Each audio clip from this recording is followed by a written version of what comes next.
বিসমিল্লাহির রহমানির রহিম। সুপ্রিয় শিক্ষার্থীবৃন্দ, আমার দ্বিতীয় অনলাইন ভিডিওতে স্বাগত জানাচ্ছি। আশা করছি সবাই ভালো আছো। গত এক সপ্তাহ যাবৎ তোমাদের ভার্চুয়াল ক্লাস হচ্ছে, নিশ্চয়ই তোমরা অধ্যয়নে সচেষ্ট হয়েছ। আমি আমার সম্মানিত সকল সহকর্মীকে ধন্যবাদ জানাচ্ছি। ওনারা সকলেই সর্বাত্মক আন্তরিকতার সাথে তোমাদেরকে কিছু শেখানোর চেষ্টা করছেন। স্থবির শিক্ষা কার্যক্রমকে গতিশীল করার জন্য ঊর্ধ্বতন কর্তৃপক্ষ আমাদের উপর যে দায়িত্ব অর্পণ করেছেন তা তখনই ফলপ্রসূ হবে যখন তোমরা শিক্ষার্থীরাও তাতে সহযোগিতা ও অংশগ্রহণ নিশ্চিত করবে। এই সহযোগিতা ও অংশগ্রহণ কিভাবে সম্ভব গত ভিডিওতে আমি বলেছি। এর কারণ হচ্ছে সব আয়োজনই কিন্তু তোমাদের জন্য, তোমাদেরকে ঘিরে। আমি সারা বাংলাদেশের শিক্ষক সমাজকে ধন্যবাদ দিব, কারণ সবাই কিন্তু যার যা সামর্থ্য আছে তা নিয়ে এগিয়ে এসেছেন। করোনাকালীন সাধারণ ছুটিতে কেউ অবকাশ যাপন করছেন না। শিক্ষক হিসাবে যে দায়বদ্ধতা রয়েছে তা থেকেই তোমাদেরকে কিছু শেখানোর জন্য এই প্রচেষ্টা। গত ক্লাসে আমি তোমাদেরকে অণুজীব বিজ্ঞান অর্থাৎ মাইক্রোবায়োলজি পড়িয়েছি। টপিক ছিল মাইক্রোবিয়াল অ্যাসোসিয়েশন অ্যান্ড ইন্টারেকশন অর্থাৎ অণুজীবীয় সহাবস্থান এবং আন্তঃক্রিয়া। সেখানে আমরা মাইক্রোবিয়াল অ্যাসোসিয়েশন বা অণুজীবীয় সহাবস্থান সম্পর্কে জেনেছি, অণুজীবীয় আন্তঃক্রিয়া সম্পর্কে জেনেছি। আমরা জেনেছি একটি পরিবেশে বিভিন্ন অণুজীব তাদের নিজেদের মধ্যে এবং অন্যান্য জীব তথা উদ্ভিদ এবং প্রাণীর মধ্যে বিভিন্ন ক্রিয়া প্রতিক্রিয়ার মাধ্যমে একত্রিতভাবে অবস্থান করে এবং বিভিন্ন ধরনের আন্তঃক্রিয়া প্রদর্শন করে। সেখানে আমরা জানতে পেরেছি মাইক্রোবিয়াল ইন্টারেকশন বা অণুজীবীয় আন্তঃক্রিয়া সাধারণত তিন ধরনের। একটি হচ্ছে পজিটিভ ইন্টারেকশন বা ধনাত্মক আন্তঃক্রিয়া বা উপকারী আন্তঃক্রিয়া। 2 নম্বর হচ্ছে নেগেটিভ ইন্টারেকশন বা ঋণাত্মক আন্তঃক্রিয়া বা ক্ষতিকর যে ইন্টারেকশন বা আন্তঃক্রিয়া। 3 নম্বর হচ্ছে নিউট্রাল ইন্টারেকশন বা নিরপেক্ষতা অথবা নিরপেক্ষ আন্তঃক্রিয়া। গত ক্লাসে আমরা পজিটিভ ইন্টারেকশন বা ধনাত্মক আন্তঃক্রিয়া সম্পর্কে জেনেছি। আমরা জেনেছি যে পজিটিভ ইন্টারেকশন বা ধনাত্মক আন্তঃক্রিয়াতে কিন্তু একটি সহাবস্থানের প্রতিটি সদস্যই কম বেশি উপকৃত হয়, কেউই ক্ষতিগ্রস্ত হয় না। সেখানে আমরা মিউচুয়ালিজম বা সিম্বায়োসিস সম্পর্কে জেনেছি, লাইকেন সম্পর্কে জেনেছি, মাইকোরাইজা সম্পর্কে কিছুটা জেনেছি, প্রোটোকোঅপারেশন জেনেছি, সিনট্রফিজম সম্পর্কে আলোচনা করেছি এবং সর্বশেষ কমেন্সালিজম সম্পর্কেও আমরা আলোচনা করেছি। এই জিনিসগুলো তোমরা অবশ্যই পড়বে, অধ্যয়নে সবসময় সচেষ্ট থাকবে তোমরা। আজ আমরা পড়ব ঋণাত্মক আন্তঃক্রিয়া বা নেগেটিভ ইন্টারেকশন। প্রকৃতিতে একটি জৈবিক সত্তার কার্যকলাপ বা বৃদ্ধি অন্য জৈবিক সত্তার কার্যকলাপের দ্বারা বাধাপ্রাপ্ত হলে এরূপ ক্ষতিকর আন্তঃক্রিয়াকে নেগেটিভ ইন্টারেকশন বা ধ্বংসাত্মক আন্তঃক্রিয়া বা ক্ষতিকর আন্তঃক্রিয়া বলা হয়। আর একটি অণুজীব কর্তৃক অন্য অণুজীবকে বাধা দানের এই প্রক্রিয়াকে বলা হয় অ্যান্টাগনিজম। অ্যান্টাগনিজমে কোনো কোনো অণুজীব বা জীব অন্যের দ্বারা ক্ষতিগ্রস্ত হয়ে মারা যায়। এভাবে প্রকৃতিতে জীবের সংখ্যার ভারসাম্য বজায় থাকে। এ কারণে অ্যান্টাগনিজমকে প্রাকৃতিক ভারসাম্য চক্র বা ব্যালেন্সিং হুইলও বলা হয়। তো আমরা আজকে জানবো নেগেটিভ ইন্টারেকশন বা ঋণাত্মক আন্তঃক্রিয়ার প্রকারভেদ সম্পর্কে। এখানে 5টি প্রকার রয়েছে।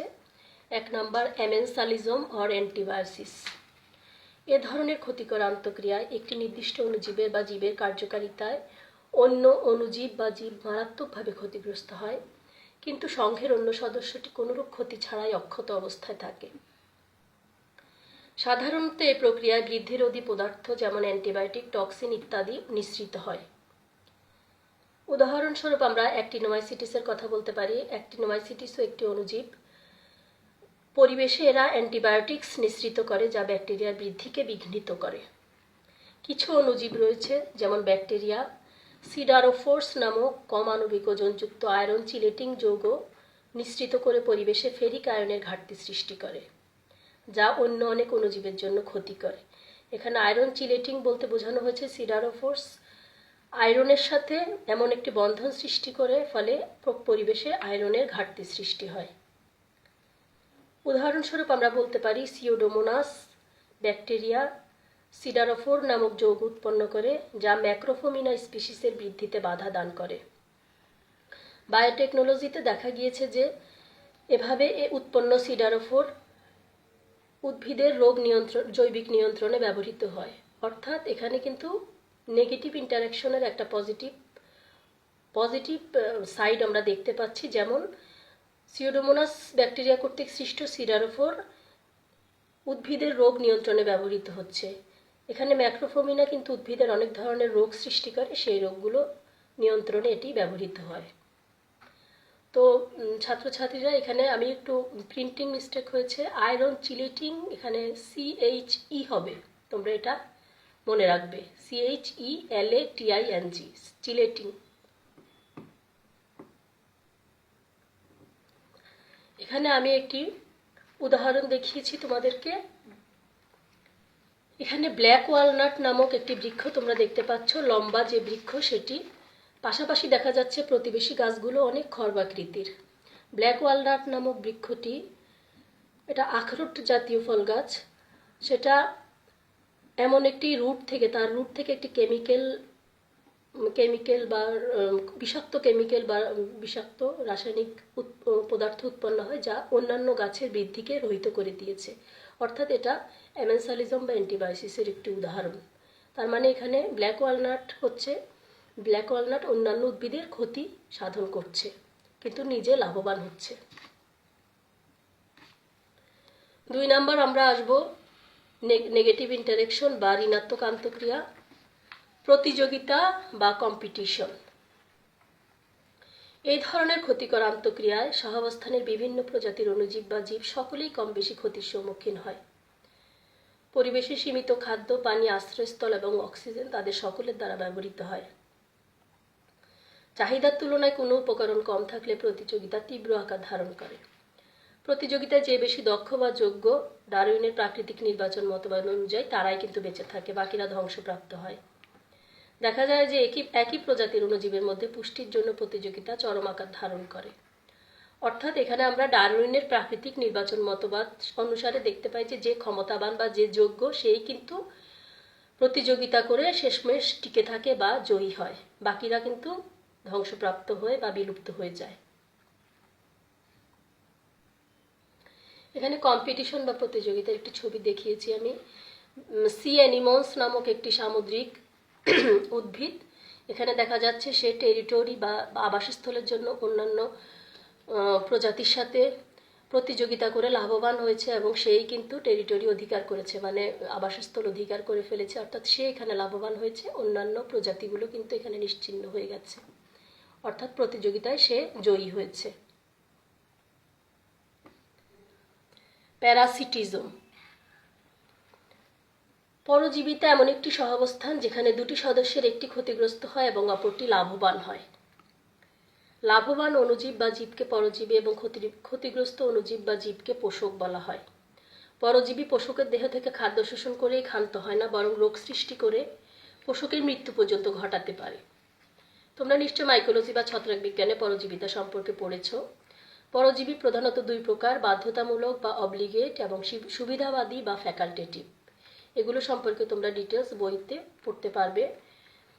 উদাহরণ, পরজীবিতার একটি উৎকৃষ্ট উদাহরণ হচ্ছে ছত্রাক আন্তঃক্রিয়া, যাকে আমরা মাইকোপ্যারাসিটিজম বলতে পারি। মাইকোপ্যারাসিটিজম, এক্ষেত্রে একটি ছত্রাক অন্য একটি ছত্রাক থেকে পুষ্টি শোষণ করে। পরজীবী ছত্রাককে বলে হাইপার প্যারাসাইট এবং পোষক ছত্রাককে বলে হাইপোপ্যারাসাইট। এই প্রক্রিয়াটি অতি পরজীবিতা বা হাইপার প্যারাসিটিজম নামে পরিচিত।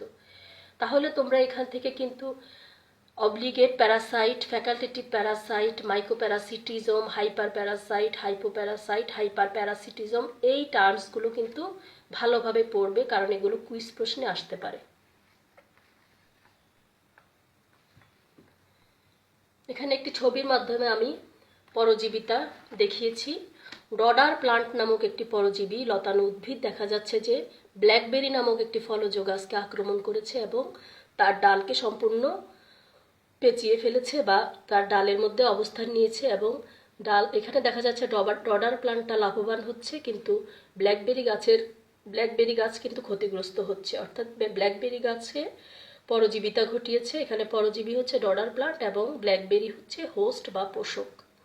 ডডার প্লান্টটি ব্ল্যাকবেরি গাছ থেকে পুষ্টি শোষণ করছে এবং তাকে ধ্বংসপ্রাপ্ত করে দিচ্ছে।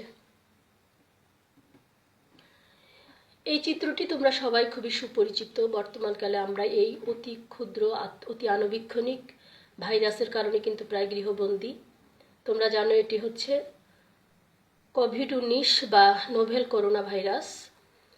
এটা দেখা যাচ্ছে মানুষের শ্বাসতন্ত্রকে কিভাবে আক্রমণ করেছে এবং শ্বাসতন্ত্রে কিভাবে মাল্টিপ্লিকেশন বা সংখ্যা বৃদ্ধি করেছে। তোমরা জানো যে মানুষের শ্বাসতন্ত্র মারাত্মকভাবে ক্ষতিগ্রস্ত হয়। ভাইরাস যখন আমরা পড়েছি আমরা জেনেছি যে ভাইরাস জীবিত কোষের বাইরে কিন্তু নিষ্ক্রিয় জড় পদার্থের মতো থাকে, কিন্তু জীবিত কোষে সে যখন প্রবেশ করে তখন সেই জীবিত কোষকে কিন্তু তার সম্পূর্ণ নিয়ন্ত্রণে নিয়ে নেয় এবং সেখানে সে তার সংখ্যা বৃদ্ধি করে, বংশবৃদ্ধি করে। এখানে সেটাই দেখানো হয়েছে। এখানে দেখা যাচ্ছে যে মানুষ এবং করোনা ভাইরাসের যে আন্তঃসম্পর্ক বা যে সহাবস্থান সেটা কিন্তু প্যারাসিটিজমের একটি উল্লেখযোগ্য উদাহরণ। প্রিডেশন 4 নাম্বার আমাদের ঋণাত্মক আন্তঃক্রিয়া বা নেগেটিভ ইন্টারেকশনের 4 নাম্বার হচ্ছে প্রিডেশন বা শিকারী জীবিতা। যে ধ্বংসাত্মক আন্তঃক্রিয়ায় একটি প্রজাতির সদস্য অপর প্রজাতিকে যান্ত্রিক উপায়ে আক্রমণ করে মেরে পুষ্টি গ্রহণ করে তাকে প্রিডেশন বলা হয় বা শিকারী জীবিতা বলা হয়। যে জীবটি শিকার করে তাকে প্রিডেটর এবং যে জীবটিকে শিকার করা হয় তাকে প্রে বলা হয়। প্রাণীতে এটি বেশি দেখা গেলেও কিছু কিছু অণুজীবেও এ সম্পর্ক বর্তমান। উদাহরণ প্রিডেশন বা শিকারী জীবিতার উদাহরণ 1 নাম্বার হচ্ছে মাইকোফ্যাজি বা মাইকোপ্যাথি। অনেক অ্যামিবা আছে যা ছত্রাক ভক্ষণ করে বেঁচে থাকে। জিওকক্কাস, অ্যারাকনুলা ইত্যাদি মৃত্তিকাস্থ অ্যামিবা, ফাইটোপথরা স্পিসিস, ফিউজিরিয়াম স্পিসিস ইত্যাদি ছত্রাককে ভক্ষণ করে। অর্থাৎ এখানে অ্যামিবা হচ্ছে ক্ষুদ্রাকৃতির প্রাণী, সেটা ছত্রাককে ভক্ষণ করছে, ছত্রাক ক্ষতিগ্রস্ত হচ্ছে, অ্যামিবা লাভবান হচ্ছে। উদাহরণ 2 নেমাটোফেজি। ছত্রাক কর্তৃক নেমাটোড নিধন এবং ভক্ষণকে নেমাটোফেজি বলা হয়। এরূপ প্রিডেশিয়াস বা নেমাটোফেজ ছত্রাক বিশেষ ধরনের ফাঁদ তৈরির মাধ্যমে নেমাটোড আটক করে মেরে পুষ্টি শোষণ করে, তাই এদেরকে ট্র্যাপ বা ফাঁদ ছত্রাকও বলা হয়। এখানে আমরা প্রিডেশনের একটা ছবি দেখিয়েছি, যেহেতু আমরা অণুজীবের ছবি পাইনি কাজে আমরা প্রাণী দিয়ে বুঝিয়েছি। এখানে দেখা যাচ্ছে একটা ভালুক, সে হচ্ছে প্রিডেটর মানে শিকারী এবং শিকার করেছে একটা জলজ প্রাণী মাছকে। মাছটি এখানে ক্ষতিগ্রস্ত হয়েছে, মাছটিকে মেরে সে ভক্ষণ করে ফেলছে। মাছটি হচ্ছে প্রে বা শিকার। এছাড়া তোমরা নিশ্চয় হলিউড মুভি প্রিডেটর দেখেছো অনেকে, সেখানে প্রিডেশন ব্যাপারটিকে সুন্দরভাবে ফুটিয়ে তোলা হয়েছে। সর্বশেষ ঋণাত্মক আন্তঃক্রিয়া বা নেগেটিভ ইন্টারেকশনের সর্বশেষ যে প্রকারভেদ সেটা হচ্ছে ক্যানিবালিজম। কোনো প্রজাতির সবল সদস্যের একই প্রজাতির দুর্বল সদস্যদেরকে ভক্ষণ বা পুষ্টি লাভের উদ্দেশ্যে মেরে ফেলাকে ক্যানিবালিজম বলা হয়। এটা জলজ প্রাণীদের মধ্যে বেশি দেখা যায়।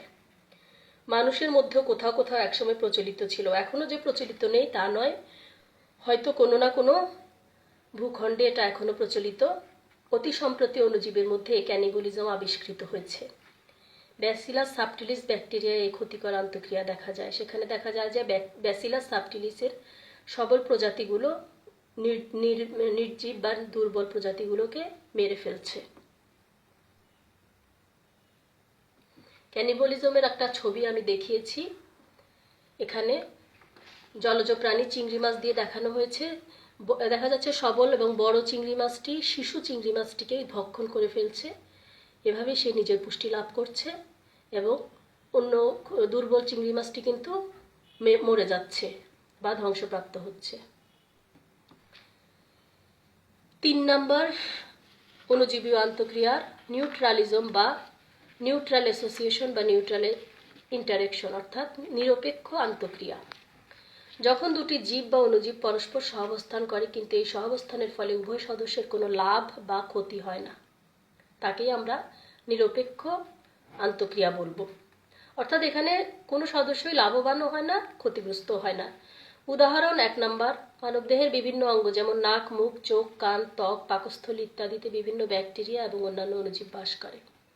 যেমন তোমরা অনেকেই জানো কলাই বা ইশেরিশিয়া কলাই মানুষের অন্ত্রে বাস করে। এখানে মানুষের লাভ বা ক্ষতিও হয় না, ব্যাকটেরিয়ারও লাভও হয় না, ক্ষতিও হয় না। টারান্টুলা নামক 2 নম্বর উদাহরণ, টারান্টুলা নামক বৃহদাকৃতির মাকড়সা এবং ক্যাকটাস উদ্ভিদ একসাথে মরুভূমিতে বাস করে, কেউ কারো ক্ষতিও করে না, উপকারও করে না। ছবিতে আমরা তা দেখতে পাচ্ছি। এখন আসো আমরা বিশেষ ধরনের একটি আন্তঃক্রিয়া সম্পর্কে জানব, সেটা হচ্ছে সিনার্জিসম। এই প্রক্রিয়াটি অণুজীবের বিশেষ ধরনের আন্তঃক্রিয়া। প্রকৃতিতে যখন দুটি জীব বা অণুজীবের সম্মিলিত ক্রিয়ার ফলে উৎপন্ন বস্তু দ্বারা উভয়ই উপকৃত হয়, অথচ এককভাবে কোনো সদস্যই উক্ত বস্তু বা উৎপাদ উৎপন্ন করতে পারে না, আন্তঃক্রিয়ারত উভয় সদস্যের এই সমন্বিত ক্রিয়াকেই সিনার্জিসম বলা হয়। অর্থাৎ আমরা বলতে পারি যে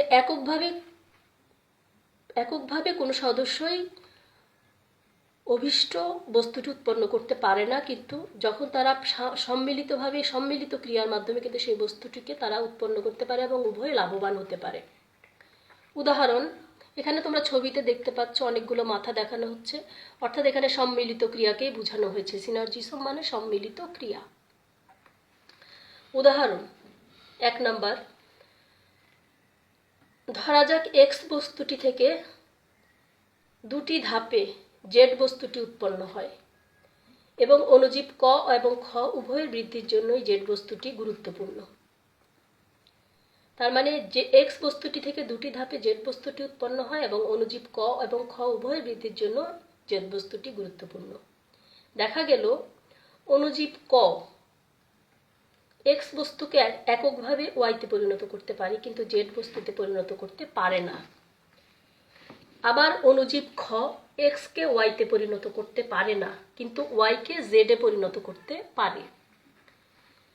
অণুজীব ক এবং খ একত্রে সহাবস্থান করলে তাদের আন্তঃক্রিয়ার ফলে তাদের প্রয়োজনীয় বস্তু জেড সহজেই উৎপাদন করতে সক্ষম হয় এবং উভয়েরই স্বাভাবিক বৃদ্ধি ঘটে, আর এটাই হচ্ছে সিনার্জিসম।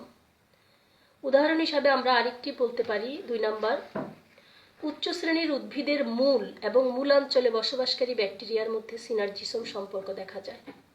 অর্থাৎ উদ্ভিদের মূল এবং মূলাঞ্চলে বসবাসকারী ব্যাকটেরিয়ার মধ্যে যে আন্তঃক্রিয়া বা আন্তঃসম্পর্ক, সেটা হচ্ছে সিনার্জিসম। উদ্ভিদের মূল থেকে যে নিঃসৃত দ্রব্য সেটা ব্যাকটেরিয়ার কার্যকারিতায় পরিবর্তিত হয়ে পুষ্টি উপাদানে পরিণত হয়। এই পুষ্টি উপাদান ব্যাকটেরিয়া এবং উদ্ভিদ উভয়ই গ্রহণ করে। এটা সিনার্জিসমের একটি উল্লেখযোগ্য উদাহরণ। তো সুপ্রিয় শিক্ষার্থীবৃন্দ, আমি মোটামুটি মাইক্রোবিয়াল অ্যাসোসিয়েশন এবং ইন্টারেকশন সম্পর্কে তোমাদের সাথে আলোচনা করলাম গত 2টি ক্লাসে। আশা করছি তোমরা কিছুটা হলেও লাভবান হবে। অবশ্যই তোমরা অধ্যয়নে সচেষ্ট থাকবে। তোমাদের সাথে আজকের মতো এখানে আমার ভিডিও সমাপ্তি। আশা করছি ইনশাআল্লাহ ঈদের পরে হয়তো তোমাদের সাথে আবার আমার কথা হবে। তোমরা সবাই খুব ভালো থাকো। তোমাদের সবাইকে আগত ঈদ উল আজহার শুভেচ্ছা জানিয়ে শেষ করছি। আল্লাহ হাফেজ।